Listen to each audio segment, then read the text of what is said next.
Hello, नमस्कार सभी को। आज समझते हैं इलेक्ट्रोस्टैटिक्स का नेक्स्ट टॉपिक कूलम्ब्स लॉ। इसके पहले वाली वीडियो में हम लोगों ने बात करी थी कि इलेक्ट्रोस्टैटिक्स क्या है, चार्जेस कैसे क्रिएट होते हैं, प्लस मेथड्स ऑफ चार्जिंग समझ में आया था कि किसी बॉडी पे हम चार्ज कैसे क्रिएट कर सकते हैं, इंडक्शन, कंडक्शन या फ्रिक्शन बाय रबिंग, ये सारे आपको पता चले थे। प्लस क्यों ग्रेविटेशनल फोर्स वीकर है in comparison of electric force, उसको भी हम लोगों ने निकालने का प्रयास किया था। पर आज का अपना टॉपिक है कूलम्ब्स लॉ। एक्चुअल में हुआ क्या था कि किसी भी इंसुलेटर के ऊपर चार्जेस क्रिएट हो जाते थे। कूलम्ब ने पहली बार ये ऑब्जर्व किया कि यार जैसे न्यूटन साहब ने क्या बताया था आपका कि कोई भी बॉडी हैं उनके बीच में एक इलेक्ट्रोस्टैटिक फोर्स ऑफ अट्रैक्शन होता है।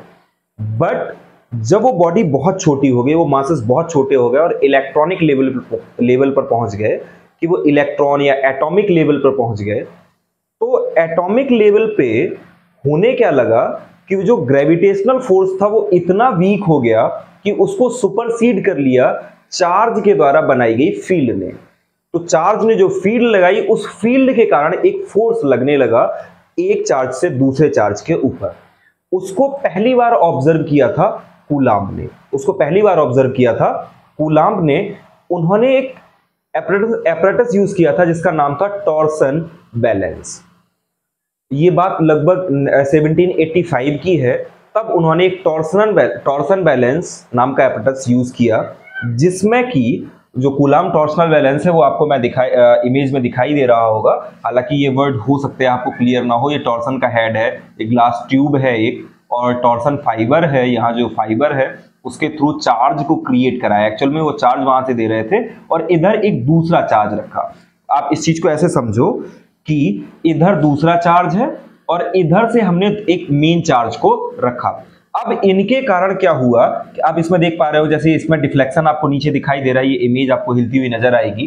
तो हुआ क्या, जैसे ही चार्ज मिला उसके हिसाब से डिफ्लेक्शंस हुए और ऐसे उन्होंने हंड्रेड्स ऑफ अरेंजमेंट्स किए, जिसमें उन्होंने ऑब्जर्व किया और एक लॉ निकल के सामने आया।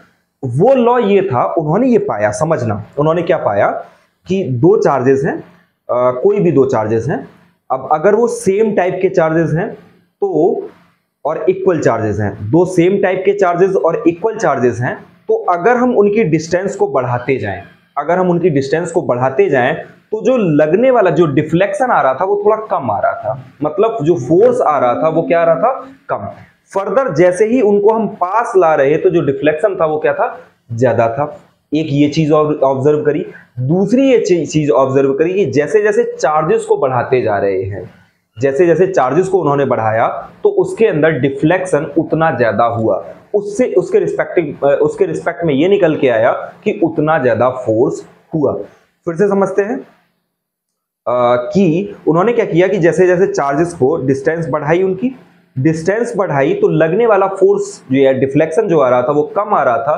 प्लस जैसे जैसे चार्ज को बढ़ाया तो वो डिफ्लेक्शन ज्यादा आ रहा था, या कह सकते हो आपकी फोर्स की अमाउंट ज्यादा आ रही थी, जिसको उन्होंने मैथमेटिकली फॉर्मुलेट किया और ऐसे बताया कि कोई भी दो चार्जेस हैं, मान लेते हैं कोई भी दो चार्जेस हैं कि ये मान लो चार्जेस हैं, एक तरफ Q1 चार्ज है किसी स्फीयर पे और एक तरफ Q2 चार्ज है स्फीयर पे, और ये दोनों किसी r डिस्टेंस के साथ सेपरेट किए गए।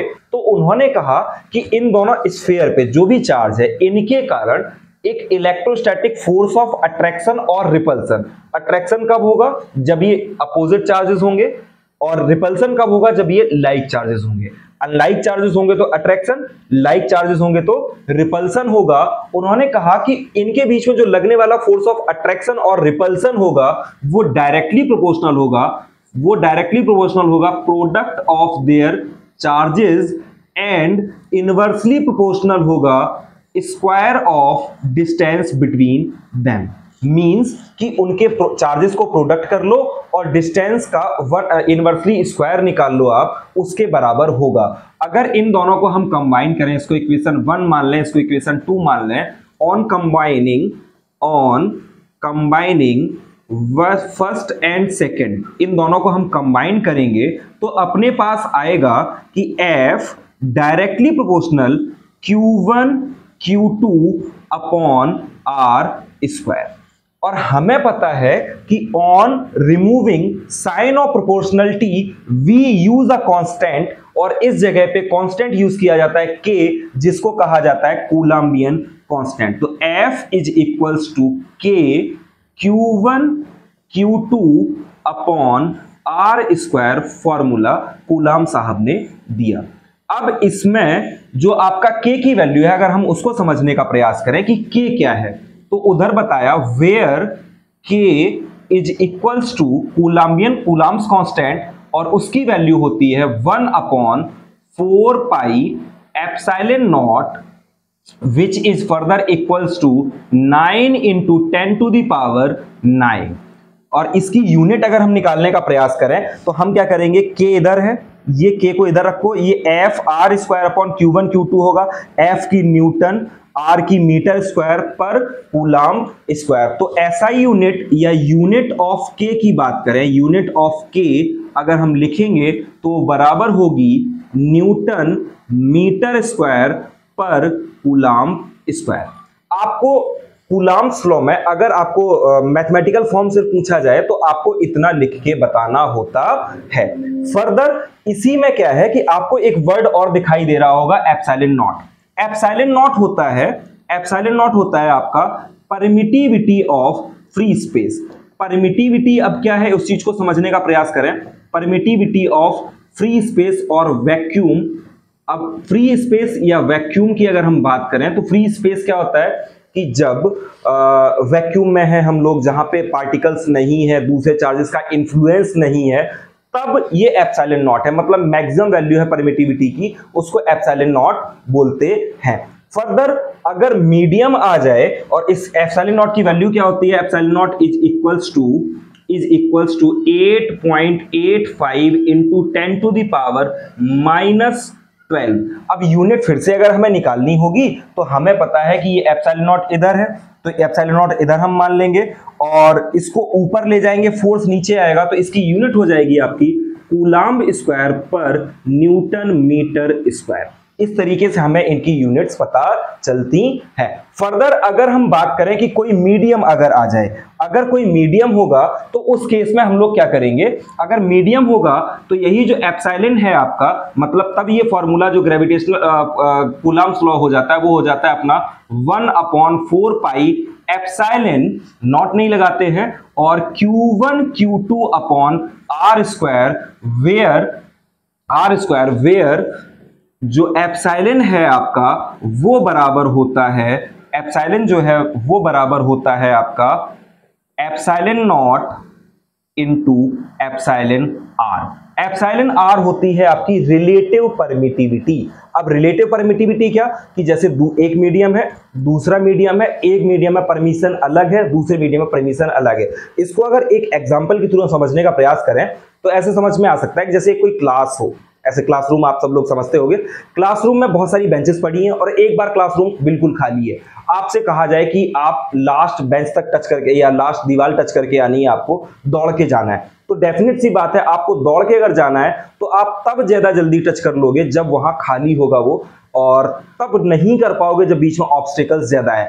ऐसे ही जब मीडियम होता है कोई, तो मीडियम में अदर मैटर होता है, मैटर के ऊपर चार्ज हो सकता है, वो चार्ज दूसरे चार्ज को इन्फ्लुएंस करेगा, दैट्स वाई वो मीडियम उतने अच्छे से परमिट नहीं करेगा। तो दूसरे मीडियम के लिए जब दूसरे मीडियम में रखा जाता है, दो चार्जेस को रखा जाएगा, जैसे एयर, एक आइडियल मीडियम अपने पास क्या है, एयर है। चूंकि हम लोग वैक्यूम में जाके ये सारे एक्सपेरिमेंट नहीं कर सकते हैं तो हम लोग एयर को एक आइडियल मीडियम मान के चलते हैं। बट एयर के कंपैरिजन में और कोई डेंसर मीडियम अगर हम लोग ले लेंगे तो उसकी परमिटिविटी अलग होगी, इसलिए हमें ये परमिटिविटी का पता होना जरूरी है। इसके बाद इसका होता है वेक्टर फॉर्म। अगर हम vector form of coulomb law की बात करें, अगर हम vector form of coulomb law की बात करें कि वेक्टर फॉर्म पेपर में आता है कई बार कि vector form of coulomb law बताइए। अब चूंकि फोर्स एक वेक्टर है तो इसको हम लोग वेक्टर फॉर्म में लिख सकते हैं। उसको लिखने का तरीका क्या होता है कि मान लेते हैं कोई दो चार्जेस हैं और उन पे लगने, यहां उनका सेंटर ये O है। अब उनमें क्या है कि वो एक चार्ज है Q1, वो यहां से R1 डिस्टेंस पे है, दूसरा चार्ज है R2 डिस्टेंस पे। एक कार्टेशियन फॉर्म बनाया और बताया कि इनके बीच का जो रिजल्टेंट होगा वो होगा R21। तो कहा गया कि अगर हमें फोर्स ऑफ अट्रैक्शन या फोर्स ऑफ रिपल्सन बताना है कि फोर्स, जैसे यहां लिखा है आपका F12, तो फोर्स ऑन 1 ड्यू टू 2 अगर हमें लिखना है तो हम लिख सकते हैं फोर्स ऑन 1 ड्यू टू 2 जो वेक्टर होगा वो बराबर होगा हमेशा 1/4 पाई epsilon not Q1 Q2 upon R square. इसका भी वेक्टर फॉर्म, इसका भी वेक्टर फॉर्म, इसके साथ एक यूनिट वेक्टर जो कि एक डायरेक्शन बताएगा। क्योंकि यहां तो इसका सिर्फ इसके मतलब यहां इसका मैग्नीट्यूड लिया जाता है, यहां R लिखा जाएगा। आपको सिंपली याद क्या रखना है कि यहां अगर 1 2 लिखा है तो आप इधर पे 2 1 लिख दीजिए, इधर पे 2 1 लिख दीजिए। ये इक्वेशन हमेशा वैलिड रहेगी।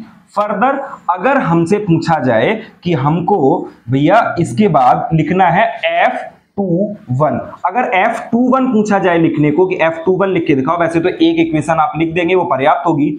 F21 लिखना है तो वो हो जाएगा 1/4 पाई epsilon not Q1 Q2 upon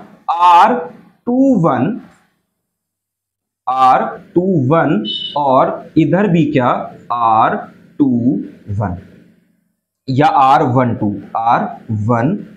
आप ऐसा लिख दोगे तो ये होगा। और ये आपका जो कूलाम्ब लॉ है ये हमें ये भी बताता है कि लगने वाला मतलब जितना फोर्स हम किसी बॉडी पे लगाएंगे उतना मेरे ऊपर भी फोर्स लगाएगा।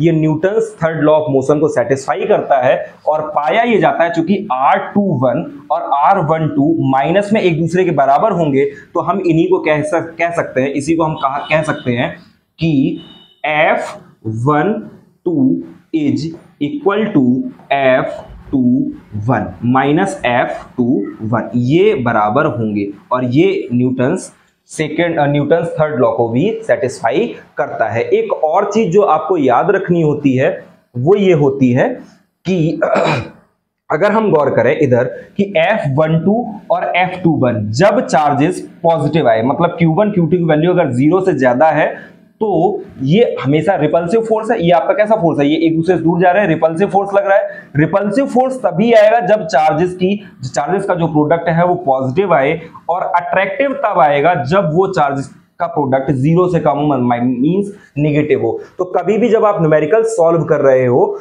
तो अगर वैल्यू आपकी निगेटिव आ रही है इट मींस फोर्स अट्रैक्टिव है, और अगर वो पॉजिटिव आ रही है इट मींस की फोर्स रिपल्सिव है।